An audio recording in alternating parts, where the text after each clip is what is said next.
Hello दोस्तों, स्वागत है आपका हमारे यूट्यूब चैनल मरीन वर्ल्ड में। दोस्तों, आज की इस वीडियो में मैं आप लोगों को बताऊंगा अग्निपथ योजना क्या है और इससे जुड़ी सारी जानकारी मैं आप लोगों को इस वीडियो में दूंगा। दोस्तों, वीडियो में आगे बढ़ने से पहले मैं आपसे रिक्वेस्ट करना चाहूँगा कि अगर आपने अभी तक इस चैनल को सब्सक्राइब नहीं किया है तो इसे ज़रूर सब्सक्राइब कर लीजिएगा और अगर ये वीडियो अच्छा लगे तो इसे शेयर जरूर कीजिएगा। तो चलिए दोस्तों, इस वीडियो को स्टार्ट करते हैं। दोस्तों, आज के इस वीडियो में हम अग्निपथ योजना के बारे में बात करेंगे, जानेंगे कि यह योजना क्या है और कैसे हमारे देश के युवा इस योजना में शामिल हो सकते हैं और इससे जुड़ी तमाम जानकारी मैं आप लोगों को इस वीडियो के माध्यम से दूंगा। इसीलिए इसके बारे में पूरी जानकारी प्राप्त करने के लिए इस वीडियो को अंत तक जरूर देखिएगा। दोस्तों, हमारे देश के रक्षा मंत्री राजनाथ सिंह और इनकी तीनों सेनाओं यानी कि जल, थल और वायु सेनाओं के प्रमुखों ने इस योजना की घोषणा की है। तो दोस्तों, इस योजना के तहत मिलने वाली तमाम सुविधाओं से लेकर कैसे भर्ती की जाएगी, यह तमाम जानकारी आप लोगों को इस वीडियो के माध्यम से मिल जाएगी। दोस्तों, आपको पता ही होगा कि भारतीय सेना को दुनिया की सबसे मजबूत सेनाओं में से एक माना जाता है। इसमें शामिल होना आज के हर युवा का सपना होता है। पिछले कुछ सालों से भारत सरकार ने हमारे देश की तीनों सेनाओं जल, थल और वायु सेनाओं को मजबूत बनाने की दिशा में कई कदम उठाए हैं।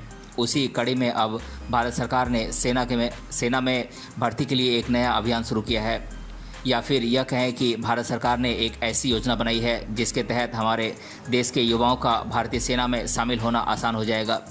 दोस्तों, इसी को लेकर हमारे देश के रक्षा मंत्री राजनाथ सिंह के साथ तीनों सेनाओं के प्रमुखों ने अग्निवीर योजना की शुरुआत की है।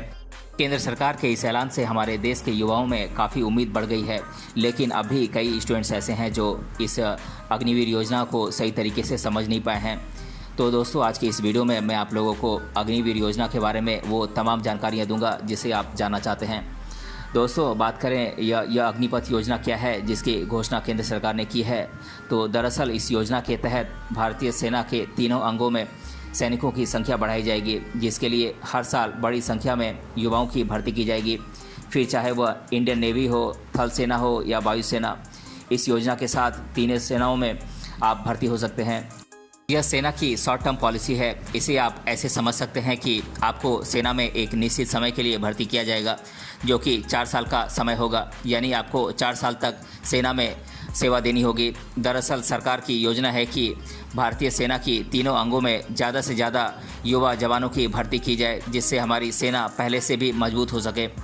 दोस्तों, दूसरी बात यह है कि हमारे देश के सैनिकों की औसत आयु 32 साल है, यानी कि हमारे देश में जितने भी सैनिक हैं तीनों सेना के अंगों को मिलाकर उनकी औसत आयु 32 साल है। सरकार का लक्ष्य है कि इस औसत आयु को कम किया जा सके और इसे 26 साल तक लाया जाए, ताकि हमारे देश की सेना युवा सेना कहलाए। दोस्तों, जैसे हर सरकारी नौकरी के लिए योग्यता की ज़रूरत होती है, चाहे वह एजुकेशनल हो या फिर उम्र की बात हो, ठीक उसी तरह अग्निपथ स्कीम भी, यानी अगर आप इस योजना के तहत भारतीय सेना के तीनों अंगों में से किसी एक में शामिल होना चाहते हैं तो आपको उस योग्यता को पूरा करना होगा। इसके लिए आपकी उम्र 17 साल 6 महीने से लेकर 21 साल के बीच होनी चाहिए। साथ ही 10वीं या 12वीं कक्षा पास कर चुके युवा ही इसमें अप्लाई कर सकते हैं। दोस्तों, कई लोगों के मन में यह सवाल आता है कि क्या महिलाएं भी इस योजना के तहत अप्लाई करके देश की सेवा कर सकती हैं? तो आपको बता दें कि फ़िलहाल तो इस योजना के तहत महिलाएं अप्लाई नहीं कर सकती हैं। महिलाओं को इस योजना से बाहर रखा गया है, क्योंकि इस वक्त सरकार इसे ट्रायल के तौर पर देख रही है। हाँ, इतना ज़रूर है कि यह योजना सफल रही तो आगे महिलाओं की भी भर्ती की जाएगी। दोस्तों, इस योजना का खास मकसद है देश के युवाओं के अंदर देश प्रेम को जगाना और देश की सेवा करने के लिए तैयार करना। लेकिन अगर आप इस योजना के तहत अप्लाई करते हैं और आपका सिलेक्शन होता है तो आपकी नौकरी सिर्फ 4 साल की ही होगी। इसमें भी 6 महीने तक तो ट्रेनिंग ही होगी। इस तरह से देखें तो आपको सिर्फ 3 साल 6 महीने की ही नौकरी करनी होगी। दोस्तों, अग्निपथ स्कीम एक शॉर्ट टर्म योजना है, तो सैलरी भी आपको उसी हिसाब से मिलेगी।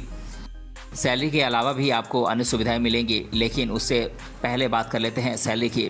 दरअसल इसमें मिलने वाली सैलरी को 4 भागों में बांटा गया है, यानी कि 4 साल की नौकरी में आपको 4 अलग अलग तरह से सैलरी मिलेगी। पहले साल की बात करें तो इसमें 30,000 रुपये पर मंथ सैलरी मिलेगी। इसमें इन हैंड 21,000 रुपये मिलेगी, जबकि 9,000 रुपये फ़ंड के रूप में काटा जाएगा। बात करें दूसरे साल की तो इसमें 33,000 रुपये सैलरी मिलेगी।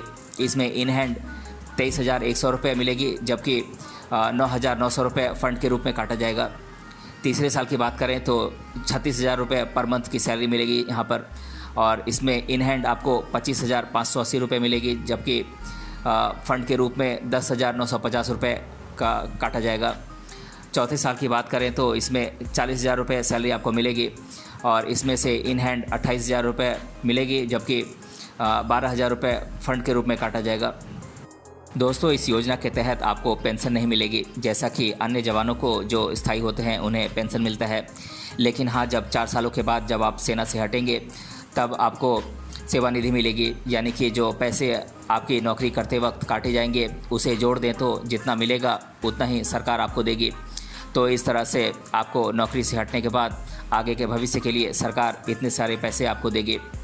दोस्तों, अग्निपथ योजना के तहत सिर्फ 4 सालों के लिए भर्ती की जाएगी। ऐसा नहीं है कि 4 साल के बाद इस योजना के तहत भर्ती किए गए तमाम जवानों को हटा दिया जाएगा, बल्कि इन 4 सालों के बाद सरकार जवानों की क्षमता और प्रदर्शन के आधार पर स्थायी करेगी जवानों को। वह भी तब होगा जब उस समय सेना में भर्ती हो रही हो। दोस्तों, इस योजना के तहत 4 साल बाद 25% जवानों को रिटेन कर लिया जाएगा, यानी कि 25% जवानों को आगे परमानेंट कर लिया जाएगा। बस शर्त इतनी होनी चाहिए कि इन 4 सालों में आप अपनी योग्यता और अच्छा प्रदर्शन दिखा पाएँ। अगर आप सेना के उम्मीदों पर खरा उतरते हैं तो उन 25% जवानों में आपका भी नंबर आ सकता है। दोस्तों, इस स्कीम की घोषणा के बाद सबसे बड़ा सवाल यह है कि 4 साल बाद जिन 75% जवानों को नौकरी से हटाया जाएगा, आखिर वह करेंगे क्या, क्योंकि तब तक कई लोगों की नौकरियों की उम्र भी ओवर एज हो जाएगी। ऐसे में सबसे बड़ी चिंता 4 साल के बाद उनको अपने भविष्य को लेकर है। दोस्तों, सरकार को भी इस बात की चिंता है, और इसीलिए आपको पहले ही बता चुके हैं कि सैलरी में एक बड़ा हिस्सा नौकरी के दौरान काटा जाएगा, जो रिटायर्ड होने पर आपको मिलता है। लेकिन इन 4 सालों में आपकी सैलरी से जितना कटने वाला वेतन होता है उतना ही फ़ंड सरकार की ओर से भी दिया जाता है, यानी कि कुल मिला दे तो यह करीब 11 से 12 लाख रुपए होता है। यानी अगर आप 4 साल के बाद रिटायर्ड होंगे तो आपको इतने पैसे मिल जाएंगे कि जिससे आप कोई भी बिजनेस आसानी से शुरू कर सकते हैं। अच्छी बात यह है कि जो पैसे रिटायर्ड होने के बाद आपको मिलेंगे, इस पर कोई भी टैक्स नहीं लगेगा। इसके अलावा आपको स्किल सर्टिफिकेट भी मिलेगा, जो आपको अन्य नौकरियों पर अप्लाई करने में मददगार साबित होगा। साथ ही आपको बैंक से लोन लेने में भी मदद की जाएगी, ताकि आप अपने भविष्य के लिए कुछ अच्छा कर सकें। दोस्तों, इस योजना का मुख्य मकसद ही है हमारे देश के जवानों की औसत आयु को 32 साल से कम करना। इसी को ध्यान में रखते हुए सरकार ने हर साल करीब 45,000 जवानों को भर्ती करने का लक्ष्य बनाया है, यानी कि हर साल इस योजना के तहत 45,000 युवाओं की भर्ती की जाएगी। दोस्तों, इस अग्निपथ स्कीम के तहत अगर आप भी अप्लाई करना चाहते हैं और देश की सेना में शामिल होकर देश की सेवा करना चाहते हैं, तो आपको तीनों सेनाओं की वेबसाइट को चेक करते रहना होगा। हर साल नेवी, थल सेना और वायुसेना की वेबसाइट पर वैकेंसी से जुड़ी जानकारी आपको मिलती रहेगी, और जैसे ही वैकेंसी निकले आप अप्लाई कर दीजिए। दोस्तों, इस योजना के तहत आपका सिलेक्शन होता है तो आपकी ट्रेनिंग बिल्कुल वैसे ही होगी जैसे कि अन्य सेना के जवानों की होती है, यानी ट्रेनिंग तो आपकी पूरे 6 महीने की होगी। याद रहे दोस्तों, आप भारतीय सेना में शामिल होने जा रहे हैं तो इस बात से कोई फ़र्क नहीं पड़ता कि आपकी नौकरी 4 साल तक रहेगी या फिर 4 साल बाद आपको परमानेंट कर दिया जाएगा, लेकिन आपकी ट्रेनिंग तो पूरी करवाई जाएगी। तो दोस्तों, आज के इस वीडियो में हमने जाना अग्निपथ योजना क्या है और इससे जुड़ी सारी जानकारी मैंने आप लोगों के साथ शेयर की है। अगर ये वीडियो आपको पसंद आया है तो अपने फ्रेंड्स तक इसे ज़रूर शेयर करें और हमें कमेंट बॉक्स में कमेंट करके बताएं कि ये वीडियो आपको कैसा लगा।